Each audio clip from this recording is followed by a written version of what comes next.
Welcome back. This is Girls Only Sports, the Playbook, your favorite show focused on girls and women's sports. Back like we never left. We had to take a little break. It's a lot of things going on, but we've been up to some good stuff. Once again, I am Candace. This is Kate. Please follow us on all social media platforms: Instagram, YouTube, Twitter, TikTok, Facebook. You name it, you look at it, we're on it. Girls Only Sports. Follow us everywhere. We're going to get right into it because it's a lot of women's sports going around. It's been a lot of girls sports going around. We went to the OHSAA Girls Track and Field meet. We're going to get some of those interviews. We had some really good, amazing track stars who broke some records. A few of them going off to D1 schools, two to Iowa. One is headed down to Mississippi State in the SEC. So I'm going to get those out. So shout out to those girls. But let's just focus on some of the big things that happen in women's sports that has been all the rage. So, softball.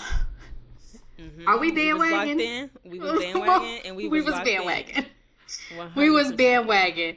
As many people know, the NCAA Women's World Series happened about a week or so ago, and Texas Tech and Nijaree Canady kind of got everybody up in the... Like a little Cinderella story. Sure. Everybody heard that $1.5 million pitcher, NIL, scooped her from Stanford, and she pitched every single inning in the entire playoffs in the World Series. They knocked off the perennial champion in Oklahoma, got to the World Series, so it was a Texas Tech World Series, and it was like... I don't know if I can do this sport. Me either. It was a lot, and it was a lot of nerves, and I was like, you think something's going one way, and then it goes a complete another way, and I was like, this too much. And it's yes. Late. I'm like, right. Got my nerves bad real late.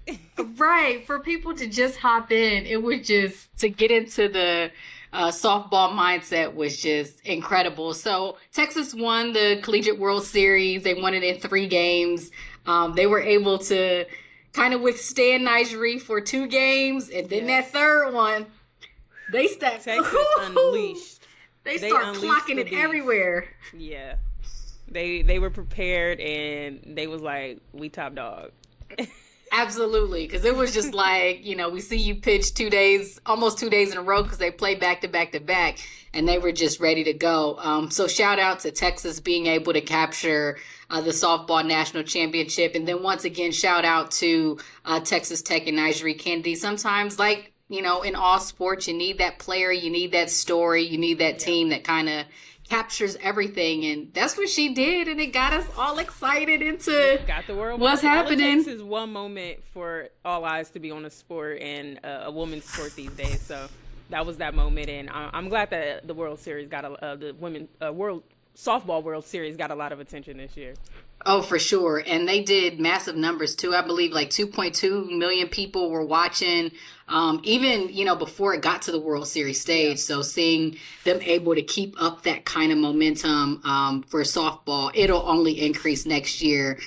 And a little more on that story too is, as in most sports, once you get the Cinderella team going, I think Texas Tech opened up the coffers, and they were able to scoop at least 5 All-Americans, transfer portal players headed off to Texas Tech next year. They said, listen, time to we ain't relying just on one pitcher. Right. And we about to get some bats.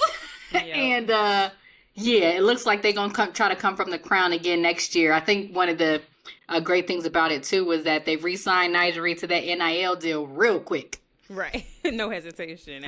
No hesitation. But congratulations once again to Texas for capturing that championship, and to Texas Tech and Nijaree for just getting new fans. So we got to add softball to our list of sports that just growing and growing and growing. Let's move along to track and field, Grand Slam track. We talked about it a few times on our show and on with the Playbook. But this is necessarily a sour note, because at one of the Grand Slam events, a Heckler, I guess that's what we'll call him, followed Gabby Thomas, the gold medalist in the 200 meters, around the track. And the thing about this story was that he was a bettor. I don't know what you call her, a bettor, a sports gambler, a sports bettor. And he essentially followed her around the entire time she was at the meet and then heckled her really, really bad at the start of her race. And then got online and bragged about basically how he was the cause that made her lose and he was able to get some money.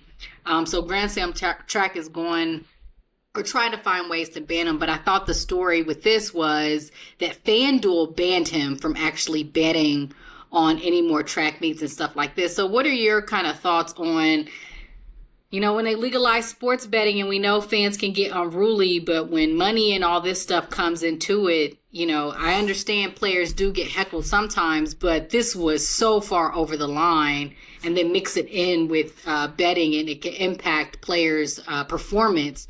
What do you think about this whole situation? Personally, I think there's a very thin line of the fun banter when I've seen players like, hey, one more rebound, or things like that to players on the court, and I think there's a fine line between that and wanting to hit your parlay and everything. And he was saying some disrespectful stuff. Yeah, I think the thing with him was it was very disrespectful. It was very targeted. It was nothing about sport. That's the thing with it. It was nothing about the sport. You're attacking her personally, her personal life, her family, which at that point, you don't blame any I don't at least blame any reaction that Gabby would have had to him. But I think she handled herself well in spite of it. And I think they made the right call with banning him from betting on those, because it's like I said, it's just a thin line. Yeah, and we hope nobody else gets a bright idea, because, for me, sports gambling is only going to get worse and worse and worse. But I think that's just the impetus on the organizations and the crowd and who gets access to certain events is going to be way more vigilant, because this kind of situation just can't happen. That was supremely overboard. I'm with you. Good job on FanDuel's, and come on, people, bet on your sports, throw your little parlays, but keep it clean. Keep it cute. Keep it cute. Exactly. Keep it cute. So let's move along what I call the dark, twisted, beautiful WNBA season. We haven't talked about it in a minute. I don't know what's going on. We thought we were going to have a smooth sailing type of season. All the teams is going to settle, but no. The W is a fever dream. No pun intended. I don't say no pun intended. I don't mean the teams this season, because I have no words for all. On court, off court, everything is just I'm baffled. Yes. You don't know where anything is going to go in the next minute with the game. With the league right now. For sure. So at the top is just the New York Liberty and the Minnesota Lynx. Two best teams in the league, but they both suffered their first loss. The Liberty just lost to Indiana. The Lynx lost to Seattle. But still, by and far, those two teams seem to be running away with everything in terms of stability. Yeah. That's kind of the word that I'm looking for. Atlanta's playing great. Yes. The Golden State Valkyries, that's the beautiful part of it. Because I straight had them in rebuild expansion. They're not going to do anything. Listen, there was nothing but hope. Yeah. Hope and vibes. The audacity of hope. Yes. Shout out to Barack Obama. Right. And with that tremendous fan support, what are they, 5-5? Coach Natalie Nasake has that team rolling. What she say, it was a team full of role players, so they essentially know how to compete and they know how to win. Yeah. So, they dusted the Aces. I don't National television. I don't even want to talk about that. We're going to say them last. But they're playing extraordinarily well. Yeah. Alicia Gray, to me, Fee is in a lane by herself in terms of MVP voting. She's just playing out of her mind right now. But I think if the Atlanta Dream keep winning, and Alicia Gray keeps her play, it could become, she is going to be steady. Yes. Yeah. Alicia Gray is playing out of her mind. She is on a tear of a lifetime, and it's one of those things we keep talking about Unrivaled, but I think it did a lot for a lot of players' game, and she's won because she had a slow start to the season. She wasn't Yeah. knocking down her shots. She wasn't getting her shots up and everything else. But she has found her rhythm, and she has not slowed down. And I think the team is right there with her in that regard. So, yeah, you know me in Atlanta. I apologize. Listen, hands up to Atlanta. Y'all look fantastic right now. So yeah, Atlanta. I got my eye on Atlanta. You know, I usually keep it away from it, but I got one eye on them right now. Atlanta's looking a little nice. Caitlin Clark made her dramatic return. Yes, of course, she had to. Had to showcase everybody, and that kind of ties into one of the topics I put in the WNBA segment was all the scheduling that's take place. I know Satu Sabli has come out and talked about the amount of games and the amount of days that some of these teams are playing, and it's leading to injury. And Caitlin was out for at least 3 or 4-ish games, and Indiana looked a little shaky, but obviously with her back, they're back to looking like that championship contender that they should be. So she's doing really well. Phoenix, mentioning Satu Sabli, they're rolling. They get Kalia Copper back. They're playing well. But there's a couple of teams there's 4 teams really quick we got to hit on. I'm going to start with the Wings. Okay. We had them in playoff contention. They are what? And 1-10. They won 1 game. Yeah. Yeah.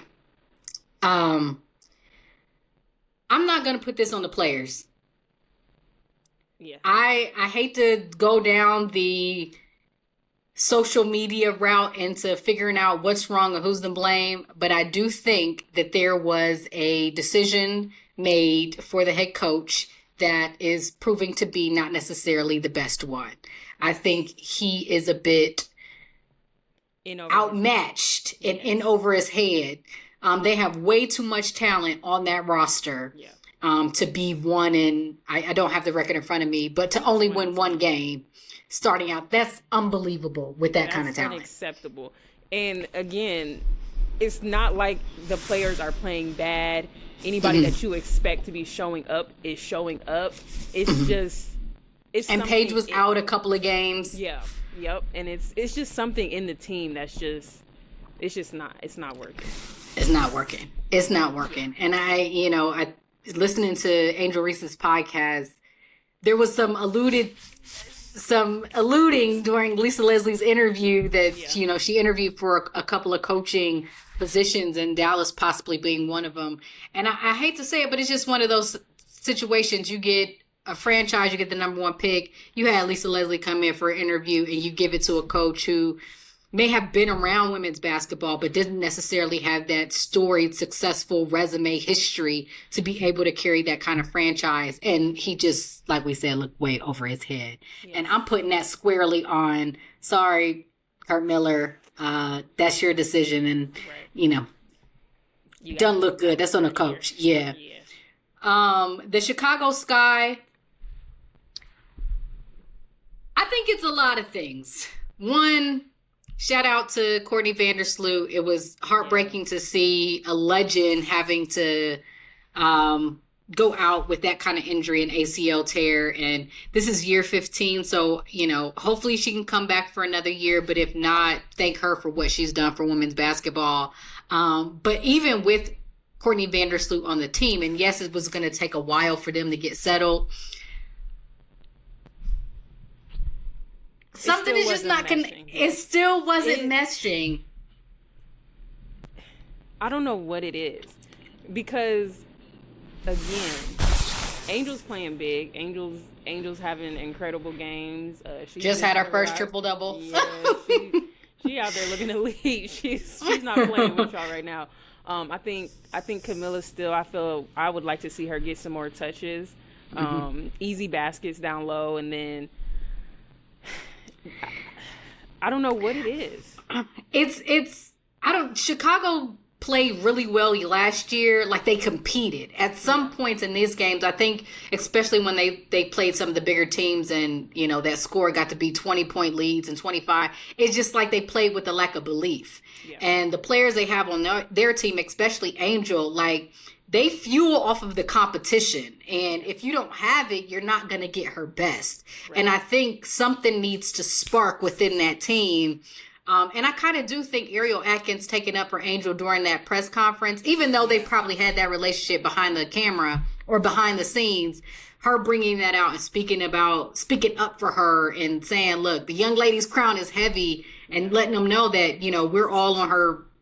We're carrying her. We're on her back. We're competing. We're about to do our best. I think maybe that's the spark for them to at least get out here and compete at a really high level, because to me, still, they're too good of a team to have the record that they do. Right. And, you know, I'm not one of those Tyler Marsh haters as well. He actually comes with championship pedigree, right. But at the same time, I think he may have gotten a little spoiled playing with the elite talent he had. The elite talent that he had. There's certain things you're able to do and count on. Yeah. And those players are not there yet. They'll get there. They're just not there yet. But we'll see what they can do. This last thing before we get off of the WNBA segment, what's going on with the Las Vegas Aces, who have been one of the preeminent teams the last, 5 years since the bubble? Mm-hmm. Who's your blame? Not a blame. Maybe that's the wrong word. What's wrong with the Aces in your mind? I don't even know if I have an answer for you. I don't know because I personally hate to put the blame when it comes to players. Yeah. On one player. Yeah. I think it's a few players. It could be a few players. I'm gonna let you do that call out. Okay. But yeah, it's not clicking for the Aces right now. And again, a team that I always say, I always have faith in them. I think they're gonna pull it together. This, that, and the third. They're too good. It's getting the players time. Are. Yeah. It's getting to be that time where we need to see it, because I can have faith all day, but y'all gotta prove to me why I've had this undying faith in you for the last 5 seasons. Right. I do think Becky Hammond. Becky Hammond is her name. Yeah. Anyway, that is Becky Hammond. Yeah. I do think she's been trying to do a bit more rotation, using her bench a bit more. So they're trying to work out of this funk, I think. But yeah, I'm gonna pass it to you to give the crown of who needs to work on it. Go ahead. Part of it is Becky Hammond, and I'm gonna try to get it in about 2 minutes. Part of it is Becky Hammond. I'm not questioning her. She walked away with 2 championships and was squarely in the playoff contention and championship contention last year. But your core were Bill Laimbeer's players. And I know a lot went into getting Candace Parker to the team and all the fallout that happened with that. But you've had almost 3 seasons. This is your 4th season now where you could have built a bench and found a suitable backup or a helpmate for Asia. And that has just not taken place, because we know how much she plays, or she had played those core 4 players. In year 4, they're older, even though they're still great and elite. And Kelsey Plum gets traded. You knew you would have to, the Liberty did it.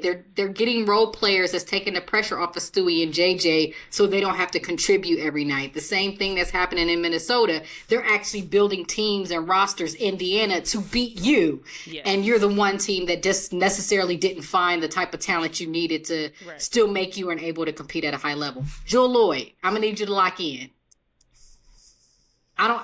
Go Mamba. I'm going to need you to lock in. Something ain't clicking, you got to lock in. Because that trade is not looking the best. And it's offense, I'm going to give her grace. Yes. Defense, sis, you get burned on every play. I'm going to need you to lock in. Chelsea Gray. Listen, point God. There is no way Asia Wilson should be leading your team in assists. Point God, I'm going to need you to lock in. I know her shot ain't there. I think we were a little bit kind of excited after Unrivaled. She looked to be in peak form, but I don't think necessarily she has gotten off to the best start as well. I want her to lock into her point guard bag. She is looking to shoot and score. You got scores on your team. May not you got shooters because they missing a lot, but you got scores. I'm going to need you to lead your team in assists. And until I clock in, I'll say the Aces can compete. If she ain't leading the team in assists. That was my one I was scared to say because I'm Chelsea Gray. I'm Chelsea Gray down. But Chelsea Gray down. And I got one more. Uh-oh.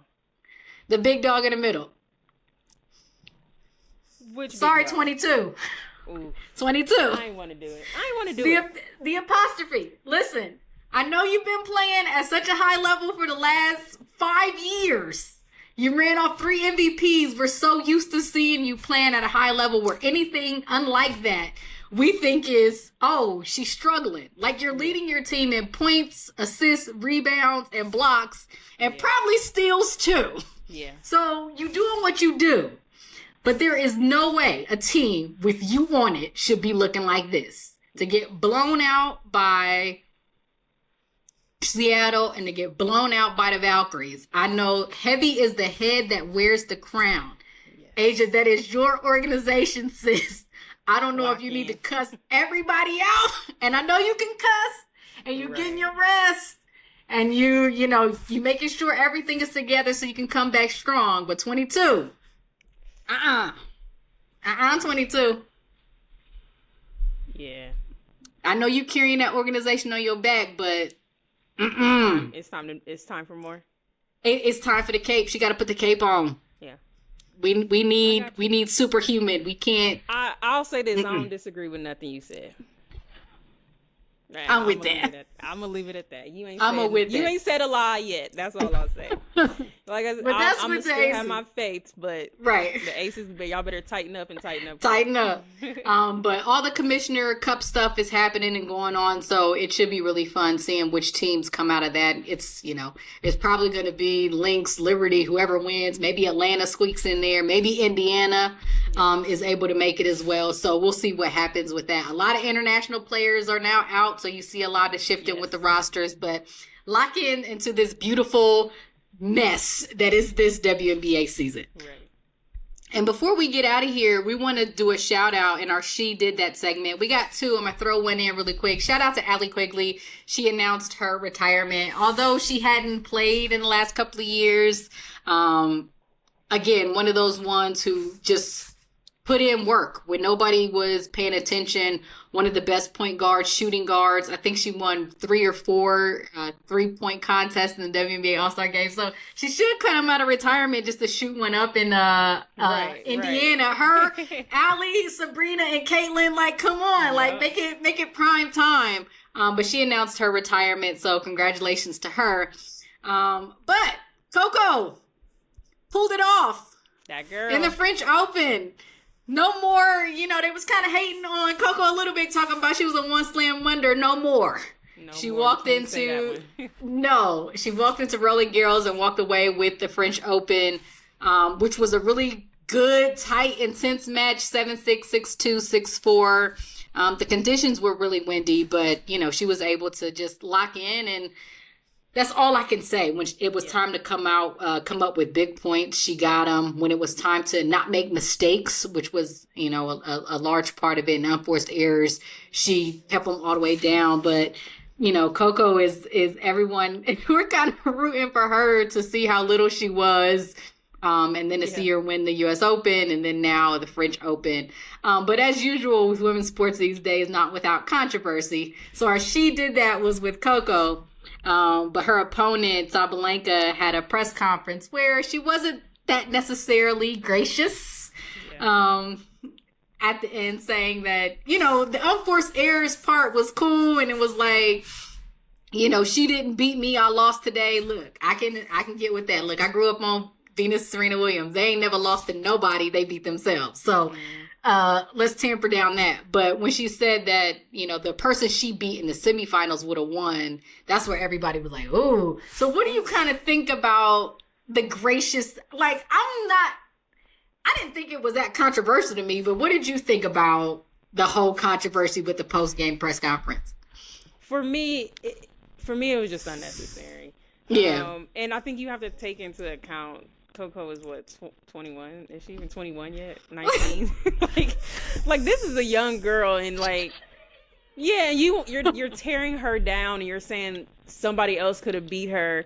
Mm. Well, you beat that person, therefore you Mm-hmm. should be able to beat her as well. So, Mm-hmm. for me, it was just one of those moments where you're being a sore loser and cry about it. Like, sorry, sorry, not sorry, cry about it. Coco on top. But man, I was like, why are people upset? I mean, that's what they like. I remember when Serena used to be up there. Now, granted, Serena is Serena, but she used to be like there, like, no, she ain't beat me. I beat me. I hurt my ankle. Like, what That's you fair. mean?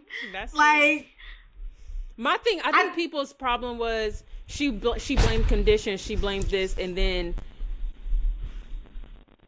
Coco also played in these same conditions. You know, you get what I mean? Like, I get you. I get the it. arguments. I get your argument as well. Like, At a certain let point, players women can talk.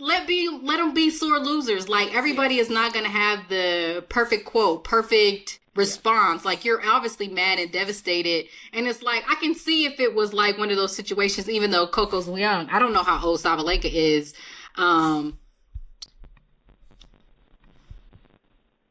It was just like, let's be sore losers. Like, I hope I'm not advocating for sore I mean, it loserhood. sounded like it, but I didn't love like the it. spice. You know what I mean? I didn't like it because I brings- don't think it was spice. I think it was from a personal place against Coco. I think if she lost against anybody Bring but the Coco, personal. Everybody is like, hey, bring the controversy. I think there's a line with it. I think it was personal in a negative way. So that's my take on it. But hey, you know you go to.